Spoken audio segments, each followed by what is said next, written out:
Hi hello வணக்கம் நண்பா, welcome back to our channel. நான் உங்கள் மைதீன். இன்றைக்கான வீடியோ என்னன்னு சொல்லிட்டு வந்து பார்த்தீங்கன்னா, தமிழில் பார்த்துட்டு தான் உள்ள வந்திருப்பீங்க. அதனால் நான் இன்ட்ரோ கொடுக்க வேண்டிய அவசியமே இருக்காது. நீங்கள் RX100 பைக் யூஸ் பண்ணுறவங்களா இருந்தால் மட்டும் இந்த வீடியோவை பாருங்கள்.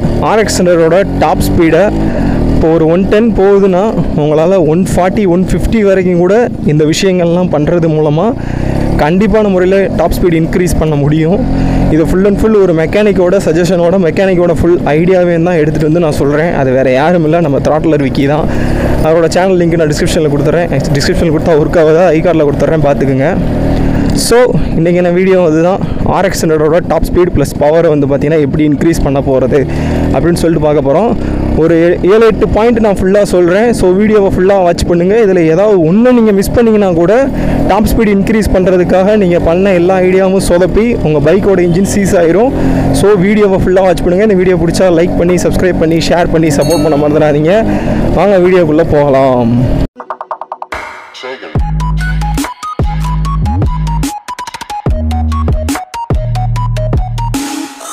ஸோ நம்ம ஃபஸ்ட்டு பாயிண்ட் என்னன்னு சொல்லிட்டு வந்து பார்த்தீங்கன்னா, உங்களோட இன்ஜினோட போர் இருக்குது பார்த்தீங்களா, போரை வந்து பார்த்தீங்கன்னா நீங்கள் எந்த அளவுக்கு முடியுமோ, எத்தனை முடியுமோ அத்தனை வந்து பார்த்தீங்கன்னா நீங்கள் உங்களோட பைக்கோட போர் சைஸை வந்து பார்த்தீங்கன்னா இன்க்ரீஸ் பண்ண வேண்டியது இருக்கும். அப்படி இன்க்ரீஸ் பண்ணுறது மூலமாக கண்டிப்பான முறையில் உங்கள் பைக்கோட டாப் ஸ்பீடு ப்ளஸ் பர்ஃபார்மன்ஸ் வந்து பார்த்தீங்கன்னா இன்க்ரீஸ் ஆகும். இன்னொன்று முக்கியமாக சொல்லிடுறேன், நீங்கள் அப்படி ஒரு போரை இன்க்ரீஸ் பண்ணணும்னு நினச்சிங்கன்னா பிஸ்டன் சைஸையுமே வந்து பார்த்தீங்கன்னா நீங்கள் இன்க்ரீஸ் பண்ணணும். கிட்டத்தட்ட நீங்கள் வந்து பார்த்தீங்கன்னா 100cc பைக்கை ஒரு 135cc பைக் மாதிரி மாற்றுற மாதிரி தான். நான் மேக்ஸ் 100 பவர் இன்க்ரீஸ் பண்ணுற வீடியோலேயே சொல்லியிருப்பேன். நீங்கள் எத்தனை முடியுமோ அத்தனை வந்து பார்த்தீங்கன்னா போரை சைஸை வந்து பார்த்தீங்கன்னா ரீசைஸ் பண்ணிக்கிட்டிங்கன்னா, அதாவது இன்க்ரீஸ் பண்ணிக்கிட்டிங்கன்னா உங்களோட பைக்கோட டாப் ஸ்பீடு இன்க்ரீஸ் ஆகிறதுக்கு சான்சஸ் இருக்குது. இது ஃபஸ்ட் பாயிண்ட்டு. செகண்டு, உங்களால் எப்படி பண்ண முடியும்னு சொல்லிட்டு வந்து பார்த்தீங்கன்னா, உங்கள் பைக்கோட செயின் ஸ்ப்ராக்கெட் இருக்குது பார்த்தீங்களா, உங்கள் வண்டியோட செயின் ஸ்ப்ராக்கெட்டில் பின்னாடி இருக்கக்கூடிய பல்லு வந்து பார்த்தீங்கன்னா ஒரு 18லேருந்து 19 பல்லு இருக்குன்னு வச்சுக்கோங்களேன். அதுலேருந்து ஒரு 2 இல்லை 3 பல்லை வந்து பார்த்தீங்கன்னா நீங்கள் குறைக்கணும். அதாவது இன்க்ரீஸ் ஆகக்கூடாது, குறைக்கணும். முன்னாடி பல்லு இருக்குது பார்த்தீங்களா, ஃப்ரண்ட் சைடு சின்ன பல்லு இருக்குது பார்த்தீங்களா, அதில் வந்து பார்த்தீங்கன்னா ஒரு பல்லை கூட்டணும். பின்னாடி இருக்கிற செயின் ஸ்ப்ராக்கெட்டில் 2 இல்லை 3 பல்லை குறைக்கணும். முன்னாடி இருக்கிறதுல வந்து பார்த்தீங்கன்னா ஒரு பல்லை கூட்டணும். இப்படி கூட்டுறது மூலமாகவும் உங்களோட பைக்கோட டாப் ஸ்பீடு வந்து பார்த்தீங்கன்னா இன்க்ரீஸ் ஆகிறதுக்கு சான்சஸ் இருக்குது. ப்ளஸ் பர்ஃபார்மன்ஸுமே வந்து பார்த்தீங்கன்னா இன்க்ரீஸ் ஆகும். இது ரெண்டாவது முக்கியமான பாயிண்ட்டு. மூணாவது முக்கியமான பாயிண்ட் என்னன்னு சொல்லிட்டு வந்து பார்த்தீங்கன்னா, உங்கள் பைக்கோட கார்பரேட்டர் இருக்குது பார்த்தீங்களா, அந்த கார்பரேட்டர் வந்து பார்த்தீங்கன்னா பர்ஃபார்மன்ஸ் ஓரியன்டான ரேசிங் கார்பரேட்டர் நீங்கள் வந்து போடணும். எக்ஸாம்பிள் உங்களுக்கு சொல்லணும்னா RX-Z இருக்குது பார்த்தீங்களா, அந்த இன்ஜினில் வரக்கூடிய கார்பரேட்டர் வந்து பார்த்தீங்கன்னா நீங்கள் போடணும். ஏன்னா அந்த பைக்கோட போர் சைஸையுமே நீங்கள் இன்க்ரீஸ் பண்ணியிருக்கீங்க. ப்ளஸ் இந்த இதையுமே நீங்கள் போடும்போது வந்து பார்த்தீங்கன்னா உங்களுக்கு இன்னுமே டாப் ஸ்பீடு வந்து பார்த்தீங்கன்னா இன்க்ரீஸ் ஆகிறதுக்கு சான்சஸ் இருக்குது. அது வந்து பார்த்தீங்கன்னா மூணாவது முக்கியமான பாயிண்ட். அதை நீங்கள் நோட் பண்ணிக்கோங்க. நாலாவது முக்கியமான பாயிண்ட் என்னன்னு சொல்லிட்டு வந்து பார்த்தீங்கன்னா, உங்கள் பைக்கோட ரீட் வால்வ் இருக்குது பார்த்தீங்களா, அந்த ரீட் வால்வை வந்து பார்த்தீங்கன்னா அதையுமே ஒரு பெர்ஃபார்மன்ஸ் ஓரியன்டான ரீட் வால்வ் வந்து பார்த்தீங்கன்னா நீங்கள் போடணும். நீங்கள் பர்ஃபார்மன்ஸ், அதாவது ரேசிங் வால்வ்னு சொல்லுவாங்க, ரீஅசம்பிள் பண்ணிக்கிறணும். ரீட் வால்வ்ஸ் இதை வந்து பார்த்தீங்கன்னா நீங்கள் பர்ஃபார்மன்ஸ் ஓரியன்டானது போட்டுக்கிட்டிங்கன்னா அது மூலமாக உங்களுக்கு டாப் ஸ்பீட் இன்க்ரீஸ் ஆகிறதுக்கு வந்து பார்த்தீங்கன்னா சான்சஸ் இருக்குது. நெக்ஸ்ட் வந்து பார்த்தீங்கன்னா உங்கள் பைக்கோட ஸ்பார்க் ப்ளக் இருக்குது பார்த்தீங்களா, அந்த ஸ்பார்க் ப்ளக் வந்து பார்த்தீங்கன்னா அதையுமே வந்து ஒரு பர்ஃபார்மன்ஸ் ஓரியன்டாக ரேசிங் ஸ்பார்க் ப்ளக்குன்னு சொல்லுவாங்க. அந்த ஸ்பார்க் ப்ளக்கோட எல்லா நேமே வந்து பார்த்தீங்கன்னா டிஸ்பிளேல கொடுத்துட்றேன். முடிஞ்சால் அதோட லிங்க் வந்து பார்த்தீங்கன்னா டிஸ்கிரிப்ஷனில் கொடுத்துட்றேன் நான். அந்த ஸ்பார்க் ப்ளக்கையுமே வந்து பார்த்தீங்கன்னா நீங்கள் சேஞ்சஸ் பண்ணிக்கோங்க. அதுவுமே ஒரு விதமான இதுதான். இது எல்லாத்தையுமே நீங்கள் முக்கியமாக பண்ணால் தான் உங்கள் பைக்கோட பர்ஃபார்மன்ஸ் ப்ளஸ்ஸு இன்ஜின் லைஃபு ஓரளவுக்கு நல்லாயிருக்கும். இன்னொரு முக்கியமான விஷயம், நீங்கள் இதெல்லாம் மாற்றுறப்போ உங்கள் பைக்கோட ஏர் ஃபில்டரையுமே வந்து பார்த்தீங்கன்னா நீங்கள் சேஞ்ச் பண்ண வேண்டியது இருக்கும். கேன் ஏர் ஃபில்ட்ரு, அப்புறம் இன்னொரு ஏர் ஃபில்ட்ரு பேர் என்னமோ சொன்னாப்புல, அது பேர் மறந்துடுச்சு, டிஸ்பிளேல கொடுத்துறேன் அந்த ஃபில்ட்ரு. அந்த ஏர் ஃபில்ட்ரையுமே வந்து பார்த்தீங்கன்னா நீங்கள் சேஞ்சஸ் பண்ணணும். ஏர் ஃபில்ட்ரு நீங்கள் சேஞ்ச் பண்ணாமல் ஓட்டினீங்கன்னா உங்கள் வண்டி 1000 கிலோமீட்டர் கூட ஓடாது, கண்டிப்பான முறையில் சீஸ் ஆயிரும். ஸோ இந்த ஸ்பார்க் ப்ளக்கு, இந்த ஏர் ஃபில்ட்ரு இதெல்லாம் மஸ்ட்டாக நீங்கள் சேஞ்ச் பண்ணணும். ப்ளஸ் ரீட் வால்வையுமே வந்து பார்த்தீங்கன்னா நீங்கள் சேஞ்ச் பண்ணிக்கிறணும், முக்கியமாக சேஞ்ச் பண்ணிக்கிறணும். அப்போ தான் உங்கள் பைக்கோட இன்ஜின் லைஃப் ஓரளவுக்கு நல்லாயிருக்கும். நெக்ஸ்ட்டு வந்து பார்த்தீங்கன்னா என்ன பாயிண்ட்னா, கியர் பாக்ஸ்.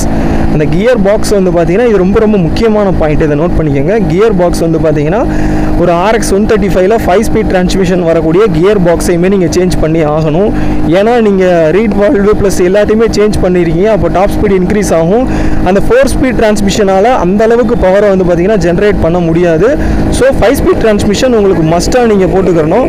பேசிக்கிட்டு இருக்கும்போதே RX 100 பைக் போது பாருங்களேன், இதெல்லாம் ஒரு விதமான ஹைலைட்டான ஒரு இதுதான் நண்பா. ஸோ இந்த மஸ்ட்டு உங்களுக்கு வந்து பார்த்தீங்கன்னா 5 ஸ்பீட் டிரான்ஸ்மிஷன் நீங்கள் சேஞ்ச் பண்ணிக்கணும், அதுவுமே ரொம்ப ரொம்ப மஸ்ட்டான ஒரு விஷயம். இது எல்லாத்தையுமே நீங்கள் பர்ஃபெக்டாக நீங்கள் சேஞ்ச் பண்ணிங்கன்னா உங்கள் பைக்கோட டாப் ஸ்பீடு கண்டிப்பான முறையில் இன்க்ரீஸ் ஆகிறதுக்கு சான்சஸ் இருக்குது. எல்லாத்தையுமே வந்து பார்த்திங்கன்னா நான் மனப்பாடம் பண்ணியெல்லாம் ஒன்றும் ஒப்பிக்கலை, எல்லாத்தையும் பர்ஃபெக்டான முறையில் எனக்கு கரெக்டாக ரீஅரேஞ்ச்மெண்ட் பண்ணி கரெக்டாக எனக்கு அவர் சொன்ன எல்லா பாயிண்ட்டையும் உங்களுக்கு நான் தெளிவாக சொல்லிட்டேன். இதில் மஸ்ட்டாக இருக்கக்கூடியது air filter, spark plug plus வந்து பார்த்திங்கன்னா இந்த ரீட் வால்வு எல்லாத்தையுமே நீங்கள் வந்து பார்த்தீங்கன்னா கண்டிப்பான முறையில் மஸ்ட்டாக நீங்கள் சேஞ்ச் பண்ணிக்கணும். ஒரு பர்ஃபார்மன்ஸ் ஓரியன்டான ஏர் ஃபில்ட்ரு நீங்கள் போடும்போது தான் உங்கள் பைக்குக்கு உண்டான லைஃபுமே இன்க்ரீஸ் ஆகும். அதையும் நீங்கள் நோட் பண்ணிக்கோங்க. இதெல்லாம் நீங்கள் மாற்றிட்டேன், இப்படிலாம் மாற்றினதுக்கப்புறம் என்னோடய பைக்கோட டாப் ஸ்பீடு எவ்வளோ இருக்குன்னு சொல்லிட்டு கேட்டிங்கன்னா, இப்போ RX 100 ஒரு 120 வரைக்கும் அச்சீவ் பண்ணுதுன்னு வச்சுக்கோங்களேன். இது எல்லாத்தையும் நீங்கள் சேஞ்சஸ் பண்ணிங்கன்னா கண்டிப்பான முறையில் உங்கள் பைக்கோட டாப் ஸ்பீடு 160+ அடித்து சொல்லுவேன், 160+ கண்டிப்பாக போகும். பட் இதில் ஒரு சில டிஸ்அட்வான்டேஜஸும் கண்டிப்பான முறையில் இருக்குது. அதையே நீங்கள் அக்செப்ட் பண்ணிக்கிட்டால், பெரிய டிஸ்அட்வான்டேஜ் ஒன்று இருக்குது, அதையே நீங்கள் அக்செப்ட் பண்ணிக்கிட்டால் மட்டும் இதை நீங்கள் சேஞ்ச் பண்ணிக்கோங்க. பெரிய டிஸ்அட்வான்டேஜ் என்னங்கிறத ஃபஸ்ட்டு நான் சொல்லிடுறேன். உங்கள் பைக்கில் இத்தனை விஷயங்கள் நீங்கள் சேஞ்ச் பண்ணி ஓட்டும் பொழுது உங்கள் பைக்கோட இன்ஜின் பர்ஃபார்மன்ஸ் 98லேருந்து ஒரு 100cc, அதாவது 135cc பர்ஃபார்மன்ஸ்னே வச்சுக்கோங்க, அது கொடுக்குது. அந்த அளவுக்கு பவர், PHP பவர் ப்ரொடெக்ஷன் பண்ணுது அது. ஸோ அவ்வளோ ப்ரொடெக்ஷன் பண்ணுற பவர் பத்தலைன்னு சொல்லிட்டு இதை நீங்கள் சேஞ்ச் பண்ணுறீங்க. இதை சேஞ்ச் பண்ணுறது மூலமாக உங்கள் பைக்கோட இன்ஜின் லைஃபு அடிமட்டமான முறையில் ரொம்பவுமே சீக்கிரமாகவே உங்கள் பைக்கோட இன்ஜின் லைஃப் போகிறதுக்கு சான்சஸ் இருக்குது. அதை நீங்கள் கண்டிப்பான முறையில் கன்சிடர் பண்ணிக்கணும், நோட்டும் பண்ணிக்கணும். உங்கள் பைக்கோட இன்ஜின் லைஃப் ஒரு 5000லேருந்து 6000 கிலோமீட்டர் நீங்கள் ஓட்டினதுக்கப்புறமே உங்கள் பைக்கு சீஸ் ஆகிறதுக்கு சான்சஸ் இருக்குது, ப்ளஸ் பிஸ்டன் போகிறதுக்கு சான்சஸ் இருக்குது, ப்ளஸ் வந்து பார்த்தீங்கன்னா பைக்கோட போருமே அடி வாங்கிறதுக்கு சான்சஸ் இருக்குது. நீங்கள் புது போர் மாட்ட வேண்டியது இருக்கும், புது பிஸ்டன் நீங்கள் சேஞ்ச் பண்ண வேண்டியது இருக்கும். ரீட் வால்வுமே வந்து பார்த்தீங்கன்னா சில நேரத்தில் இதாகும். நீங்கள் ஏர் ஃபில்டர் சேஞ்ச் பண்ணாமல் ஓட்டிட்டீங்கன்னு வச்சுக்கோங்களேன், உங்கள் பைக் இன்ஜின் வெடிக்கிறதுக்கு கூட சான்ஸ் இருக்குது அப்படின்னு தான் சொன்னார். ஸோ இதை எல்லாத்தையும் நீங்கள் சேஞ்ச் பண்ணிங்கன்னா கண்டிப்பான முறையில் உங்கள் பைக்கோட டாப் ஸ்பீடு ஒரு 40 to 50+ இன்க்ரீஸ் பண்ண முடியும். அது போக டிஸ்அட்வான்டேஜ் மிக பெருசு என்னன்னா இதுதான். ப்ளஸ் உங்களால் வண்டியோட பர்ஃபார்மன்ஸ் என்ன தான் இன்க்ரீஸ் பண்ணாலும் ஒரு RX 100 ஓட்டுற ஃபீலே வராது. ப்ளஸ் உங்கள் வண்டி வந்து ரொம்ப ரொம்ப வெயிட்லெஸ்ஸான பைக்கு, ஒரு எத்தனை கேஜின்னு தெரில, ஒரு 90 kg தான் இருக்கும்னு நினைக்கிறேன். அத்தனை கிலோ தான் உங்கள் பைக்கோட டோட்டல் வெயிட்டே, அவ்வளோதான். உங்கள் பைக்கோட டோட்டல் வெயிட்டுக்கு மேலே நீங்கள் வந்து இன்ஜினை இது பண்ணுறப்போ ஒரு குடம் இருக்குதுன்னு வச்சுக்கோங்க, ஒரு குடமே இருக்குது. அந்த குடத்தில் வந்து பார்த்திங்கன்னா உங்களால் ஒரு அளவுக்கு தான் தண்ணி பிடிக்க முடியும். அந்த தண்ணிக்கு மேலே அந்த குடத்தோட அளவு போயிடுச்சுன்னா தண்ணி வடிய ஆரம்பிச்சிடும். அது மாதிரி தான் உங்கள் பைக்கோட இன்ஜின் பர்ஃபார்மன்ஸ் இன்க்ரீஸ் பண்ணுறதுக்காக தண்ணி அதிகமாக ஊற்றுறேங்கிற பேரில், அதாவது பர்ஃபார்மன்ஸ் இன்க்ரீஸ் பண்ணுறேங்கிற பேரில் உங்கள் பைக்கோட லைஃப்பை ஸ்பாயில் பண்ணிடாதீங்க. உங்கள் பைக் வந்து பார்த்திங்கன்னா இப்போவே நல்லா இருக்குது. RX 100 ரா பவரே வந்து பார்த்திங்கன்னா சூப்பராக இருக்கும். ஸோ உங்கள் வண்டியோட இன்ஜினை முடிஞ்ச அளவுக்கு வந்து பார்த்திங்கன்னா நீங்கள் ஸ்டாக்கில் வச்சு ஓட்டுறதுக்கு பாருங்கள், கை வச்சு மறைக்கிறதுக்கு ஸ்டாக்கில் வச்சு ஓட்டுறதுக்கு பாருங்கள். ஸ்டாக்கில் வச்சு ஓட்டினா மட்டும்தான் உங்களால் கரெக்டான பர்ஃபார்மன்ஸு ப்ளஸ் கரெக்டான மைலேஜ் உங்களால் இது பண்ண முடியும். மைலேஜ் அடிமட்ட முறையில் செம்மையாக அடி விழுகும். மைலேஜ் ஒரு 30-35 தருதுன்னு வச்சுக்கோங்க உங்கள் பைக்கு.